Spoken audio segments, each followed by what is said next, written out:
देखिए आज का टॉपिक है संधि। संधि क्या होती है? संधि का मतलब होता है जोड़।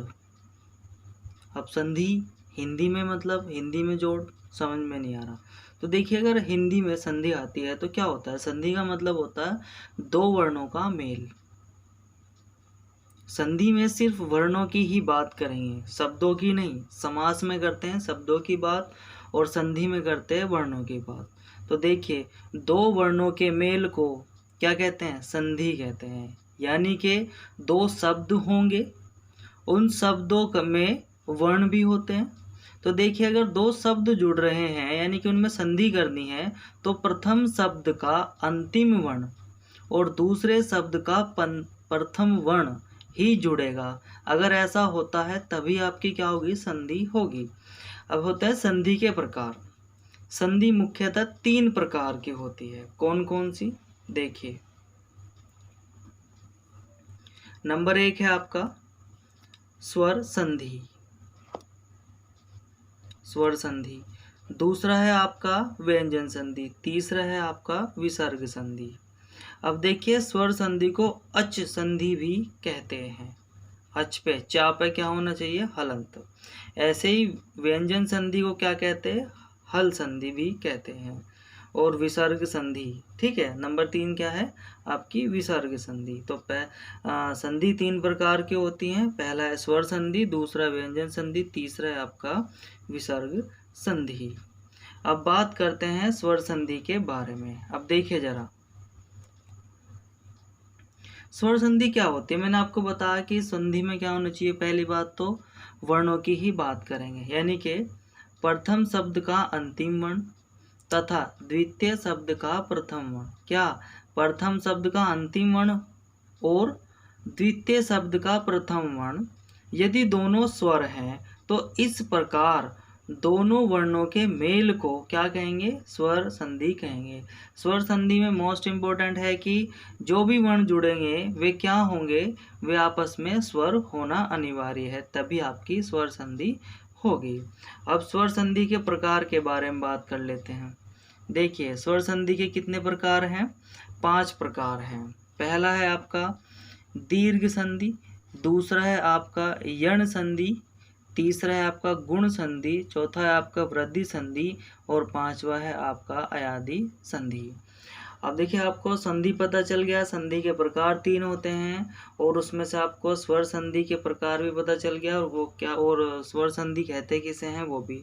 अब बात करते हैं हम कुछ इम्पोर्टेंट के बारे में, वो कभी कभी पूछ लेता है। पर रूप तथा पूर्व रूप संधि को भी स्वर संधि में गिना जाता है। मतलब क्या है कि ये दोनों इसके भाग होते हैं। लेकिन नॉर्मली अगर आपसे पूछा जाए कि स्वर संधि कितने प्रकार की होती है तो मुख्यतः 5 प्रकार की होती है। अगर आपसे पूछा जाए कि पर रूप और पूर्व रूप संधि किसके भाग होते हैं तो आप कहेंगे कि किसके? स्वर संधि के भाग होते हैं। लेकिन अगर पूछा जाए कि स्वर संधि कितने प्रकार की होती है तो हमेशा 5 प्रकार की होती है। कभी आप 7 प्रकार की लिखा वो गलत होगा। अब बात करते हैं दीर्घ संधि में।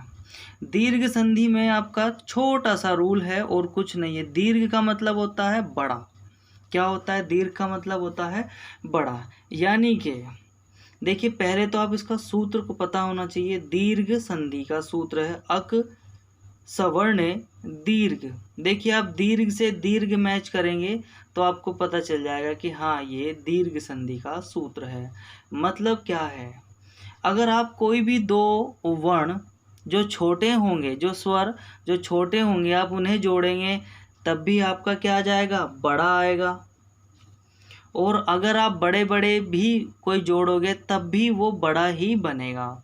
अगर आप देखिए, आ में ये आ जोड़ेंगे तब भी आएगा, इसमें आप ये जोड़ेंगे तब भी ये आएगा, इसमें आप ये जोड़ेंगे तब भी ये आएगा और इसमें आप ये जोड़ेंगे तब भी यही आएगा। ऐसा ही सब में है। ई में भी है, ऊ में भी है, ऋषि में भी है। अब बात करते हैं इसके उदाहरण के बारे में। अब देखिए, उसके उदाहरण एग्जाम्पल देख लीजिए ज़रा। ज़्यादा नहीं है, 2-3 ही है, वो ज़्यादा कुछ नहीं है।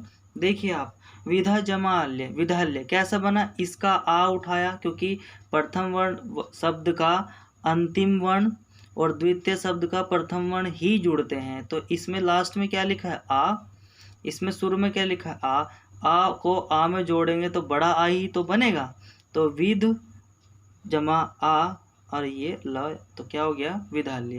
भाई ये ऐसा लिखा गया, ये रहा, इसके लिखने के बाद में ये और ये जुड़ के यही तो आया, तो इसकी जगह आपको आ का डंडा लगा दिया और यहाँ से तो ये खत्म ही हो गया था, क्या बचा ल और य, ऐसे ही लिख दिया। ऐसे आपका नदी है तो क्या नदी है हो जाएगा, ये बड़ी की मात्रा, ठीक है, जब बड़ी की मात्रा हटाएंगे यहाँ से तो नद बन जाएगा ई की, और ये ई बन के क्या हो जाएगा बड़ी ई, तो ये नद, फिर बड़ी ई और या, क्योंकि ये और ये तो ये रहे, इन दोनों को जोड़ के क्या आ जाएगा ये आ जाएगा।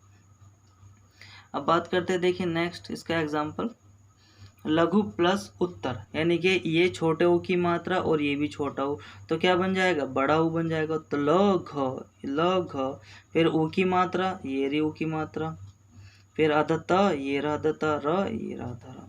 ऐसे देखिए पितृ प्लस ऋण, तो क्या आ जाएगा ये ऋषि हो जाएगा, ये भी ये ऋषि होता है, हमेशा ध्यान रखना। जो इस तरह का लोग बाग सोचते हैं कि ये जो ये रा है ये रा नहीं होता, ये ऋषि होता है, जो कि अपने आप में क्या होता है आधा होता है, ठीक है। पितृ प्लस ऋण, इसमें ऋषि है और इसमें भी ऋषि है, तो ऋषि ऋषि जुड़ के क्या हो जाएगा बड़ा ऋषि बन जाएगा, तो पी ऐसा ये रहा, त ऐसा ये रहा, इसमें दोनों को जोड़ेंगे तो क्या बनेगा बड़ा ऋषि, और बड़ा ऋषि में हमेशा क्या होता है इस तरीके का, छोटे में तो एक लगा होता है, इसमें कितने लगे होते हैं दो, देख लीजिए जरा, ये रहे छोटे छोटे, ये इसका क्या बन जाएगा बड़ा बन जाएगा, और ना आपका ऐसा ही। तो आपका ये संधि में आपको पता चल गया प्रकार, फिर आपका स्वर संधि उसके प्रकार, फिर आपको दीर्घ पता चल गया, उसका सूत्र पता चल गया, क्या रूल है वो भी पता चल गया होगा, और उसमें हमने आपको एग्जाम्पल भी बता दिए। तो ये संधि का पहला प्रकार था दीर्घ संधि। नेक्स्ट वीडियो में हम पढ़ेंगे नेक्स्ट वाली स्वर संधि का प्रकार।